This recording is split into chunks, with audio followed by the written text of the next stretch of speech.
Another year's in the books, and 2025 was an eventful one for me. I started a new job, I moved to a new state, but I didn't upload as much as I would have liked. Hopefully that'll change in 2026, but for now let's talk about all the wonderful films that came out in 2025.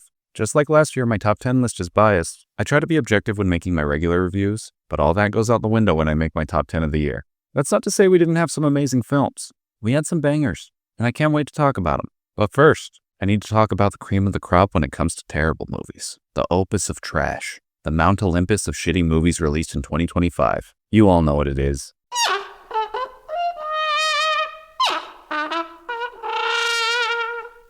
Wow, did Amazon outdo itself with this one.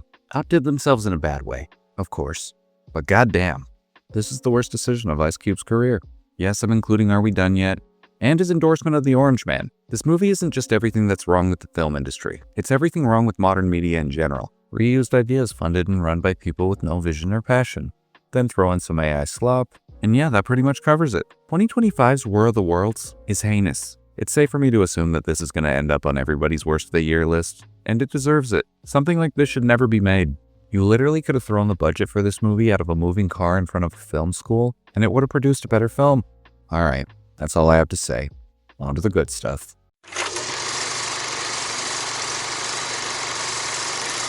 I might lose some credibility with people by choosing this movie, but what can I say?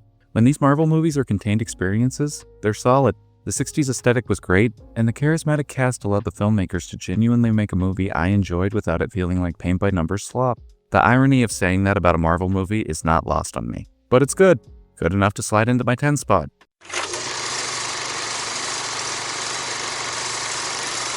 A lot of movies came out this year, but nothing struck a chord with the viewing public like Sinners. Right they saw, I might add.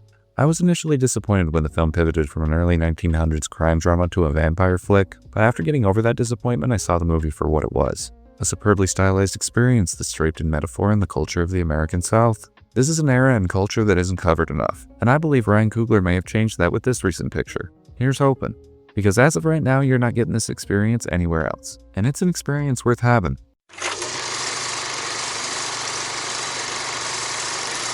I never thought in a million years I'd have a Superman movie on my list. No disrespect to Supes, he's just never been my superhero, if that makes sense. I've never identified with the Boy Scout persona of moral and flappability. Well, that was until this movie. I don't know if it's age or the depressing times we live in, but I loved how uplifting this movie was, and David Cornsweet did a good job. I left the theater with a feeling I wasn't expecting. Hope. I felt hope. And my God, is there something in my eyes? What is this salty discharge? Oh my God, you're crying. James Gunn nailed it with this one, and I can't wait to see what he does with the DCEU.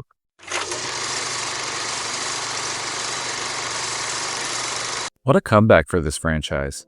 We hadn't seen a movie in the 28 series in 2 decades. Then the original director comes back and gives audiences one of the most unique zombie films we've ever seen. That's good stuff. This movie is the perfect blend of style, grossness, violence, and grit. I mean this in the best way when I say that 28 years later feels like a movie shot 20 years ago. Every frame feels like it belongs in a horror classic, only it was released in 2025. You'll love to see it.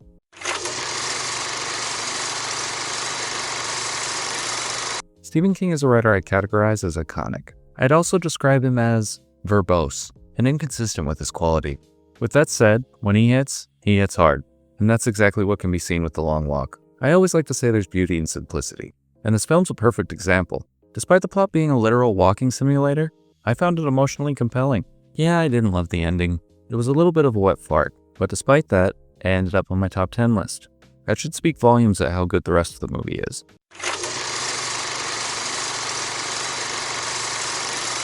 Guillermo del Toro basically lives in my top 10 lists, and I felt like 2025's Frankenstein is one of many examples. All I really need to say is Del Toro's directing Frankenstein unapologetically. The movie will be horrifying, romantic, beautiful, and haunting all at the same time. This retelling of a literary classic was desperately needed. If you don't think so, look at every other Frankenstein movie released in the last 20 years.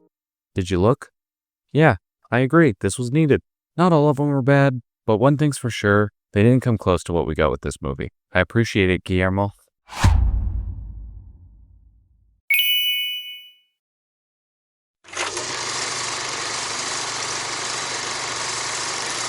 This was the biggest surprise of the year for me. A thriller I've never heard of being released at the end of January. Can you say, Destined to fail? Well, that opinion of mine was dumb, because Companion is one of the best thrillers I've seen in a long time. It may have helped that I wasn't aware of the movie's twist, but regardless of whether I knew it or not, the film is fantastic. The subtle undertones of misogyny in the narrative are poignant, and this narrative is something I think everyone should mull over at least once, especially if your name is Pearl and you like things. I banned account number 3, but you can't get rid of me, baby! You can't get rid of me, baby! Account number 4! Account number 4! Is that woman even relevant anymore? I don't know. Let's hope not. Moving on.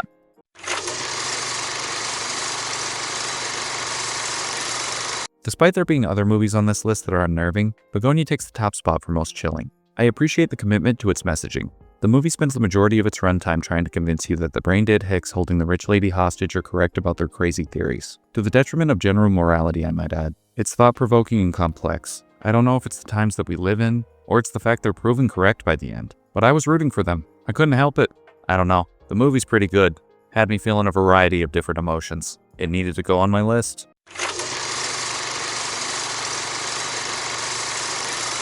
Movies like this remind me I'm far more simple-minded than I think I am. A really well-made racing movie will almost always end up on my top 10 list, despite art house giants and big-budget thinking pieces being in the same conversation. The movie's sexy, and that's not just because of old Gilfy here. Brad Pitt's in his 60s, by the way.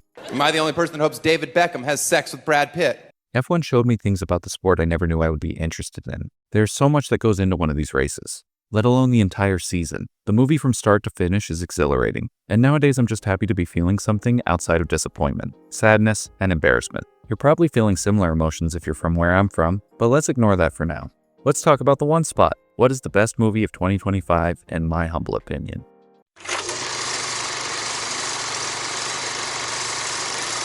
Yeah, Leo's Oscar bait movie got me this year. After I saw this movie, I thought it was good. I left the theater and I made my review, thinking the movie was solid. But the longer it sat with me, the more I liked it, the more I ended up quoting it and thinking about the messaging. The narrative is told in a way that makes the long runtime fly by. Pacing-wise, the movie is perfect. And that's not the only aspect of the narrative worth commending. Seeing this movie signs you up for a story that has layers in its presentation. You'll laugh, you'll cry, you'll be disgusted, you'll be uplifted. And if that's not exactly why we all go to the movies, I'm not sure what is. I have a riddle for you. What do you get when Paul Thomas Anderson films Leonardo DiCaprio in a bathrobe for almost 3 hours? Somehow you get the best movie of the year. I'm just as surprised as you. Thank you. Thank you. And that's a wrap for the year. As I said in the intro, I didn't upload even close to as many videos as I wanted to, but I had a blast doing what I could. We had a decent amount of new people roll through the channel, and it's been fun seeing how people respond to my stuff. The biggest point of my videos is to become a hub for discussion. I don't care if you agree with my opinion or not. You literally sit through my opinion in every video. Let me hear yours. Throw something in the comments. Give me your top 10. Discussing media is debatably more fun than consuming it. So please participate and share your perspective with your full chest. I love to see it, and I love reading it. Here's to another solid year for the channel. If you'd like to watch any of the full reviews on this list, there will be links below. That's it for me. And as always, thank you for your time.